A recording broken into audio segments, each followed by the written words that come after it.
have the unipolar or the Sager traction splint, or the bipolar and the hair traction splint. And the main difference between the two is obviously the bipolar, the hair traction splint, has 2 poles and the unipolar has 1. We'll go over the Sager in a little bit. We don't use it very often. You're not going to see it in a lot of places, but your book does talk about it, so I want to make sure I cover it. As far as indications and contraindications for the traction splints, it doesn't matter whether it's a hair traction or a Sager. Indications are going to be the same for use of either device. Indications for our traction splints are going to be a mid-shaft femur fracture with it being isolated. It needs to be isolated because the way the traction splint works is we actually put traction and pull against the body. We are going to put the ischial pad down by the ischial tuberosity, and then we're going to actually pull traction with the distal portion of this splint, and it's going to pull and put a lot of pressure on the patient's hip, knee, ankle, foot, and the rest of the extremity. And the whole purpose of pulling traction is so that we can take that bone that's broke, the femur, and we have those sharp points that are poking in, we can pull them apart so that we're no longer putting pain and pressure on areas that it shouldn't be, okay? So before we get into application of it, I want to make sure everybody understands the different parts of the hair traction splint.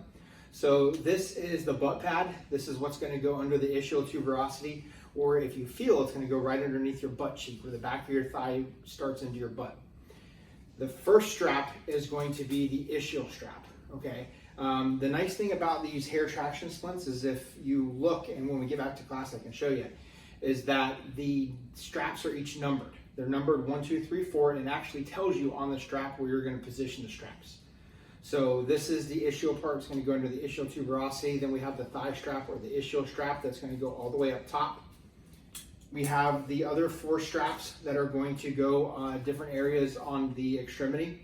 We have the actual traction pulling device that's going to be able to ratchet and pull traction. It's only going to pull in one direction. It does have a release that we can release it, and I'll show you that in a second.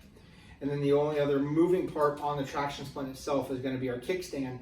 That's going to allow the leg to get off the ground some so that we can actually pull traction. We're not rubbing the leg on the ground because the heel is going to rest right here at the bar level. So if we're on the ground, we'd be dragging the heel across the ground. As far as placing our traction splint, the first thing we need to do is we need to make sure that we assess PMS. It is a splint, like any other splint. We need to make sure we assess PMS before and after application of the splint. So we're going to check our pedal pulse. We're going to look for movement or ask the patient if they could wiggle their toes. They're probably not going to want to do a lot of movement. It's extremely painful to have a femur fracture. It is the largest bone in the body. So when it breaks, there's significant force that's been applied that causes the middle of the shaft or the femur to snap. And we get the jagged ends that start poking on a lot of the tissue that's inside the thigh, so it's going to be extremely painful. So just have them wiggle some toes and then ask them which toe we're touching so we can check sensation as well. Now, if your patient is unconscious, then we have more of a critical patient. We shouldn't be using a traction splint anyways, but let's say that we're waiting for the helicopter or something like that and we know that we need to pull traction. We can always do PMS by checking for cap refill, any type of reflex that we could possibly do. So as far as indications, I already discussed that it is a mid-shaft femur fracture, so we're going to be putting it on patients that have an isolated injury, because if we have any involvement in the hip, the knee, the ankle, or the foot, then we're not going to be able to apply the traction splint because it applies pulling traction assuming the rest of the lower extremity is intact.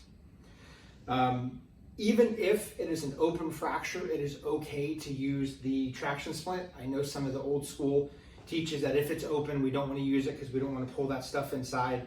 Now, if there's a chunk of grass or rock or dirt sitting there, obviously clean it off, but don't take the time to debride it completely. It is okay to use in an open fracture because we want to pull that bone and get it where it needs to be, all right?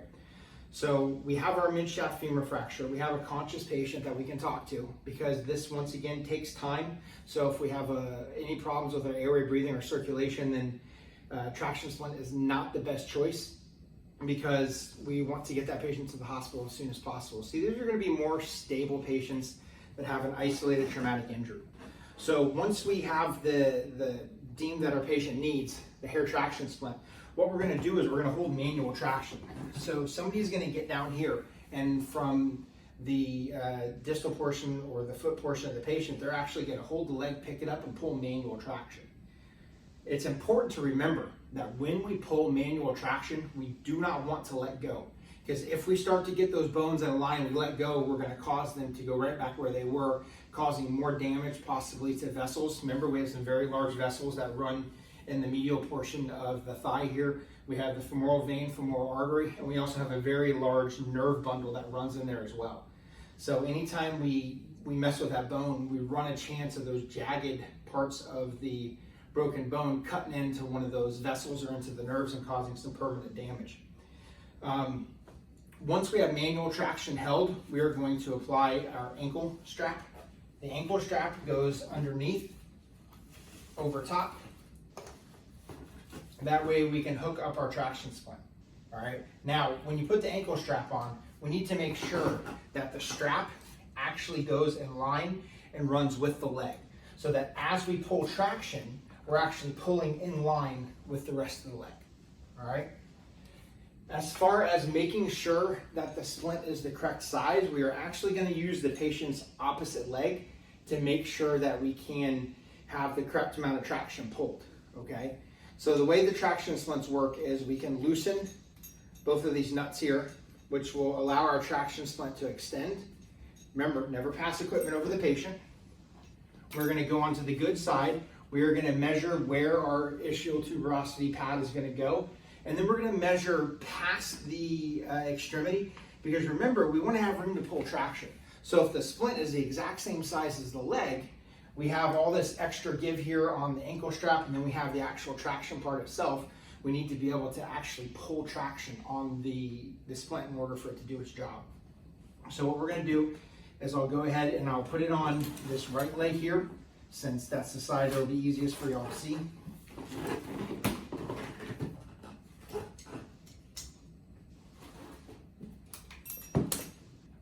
Once our ankle strap is on the patient, remember, we have somebody holding manual traction at this time.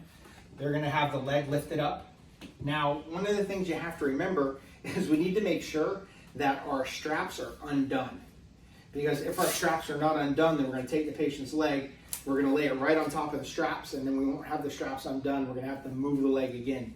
And just like backboarding a patient, we want to make sure that we move the patient as little as possible, because as I mentioned before, those broken parts inside the thigh can actually cause more damage. So we're going to make sure that our ischial strap is undone. We are going to make sure that all of our thigh straps and our lower leg straps. Strap number 4 is going to go highest on the leg, all the way up towards the rubber stoppers. Strap number 3 is going to go just above the knee. Strap number 2 is going to go just below the knee. And then strap number 1 is going to go on the lower portion of the lower leg. So while my partner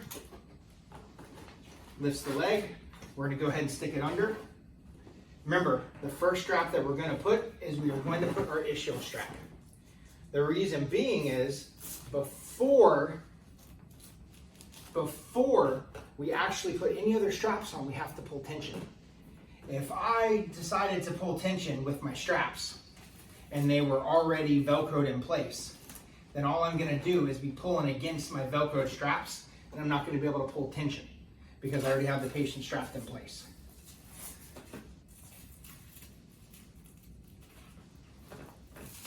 So I have all my straps undone, ready to go. Okay.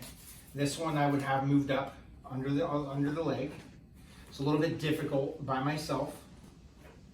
Of course, the COVID-19 doesn't allow me to hang out with anybody.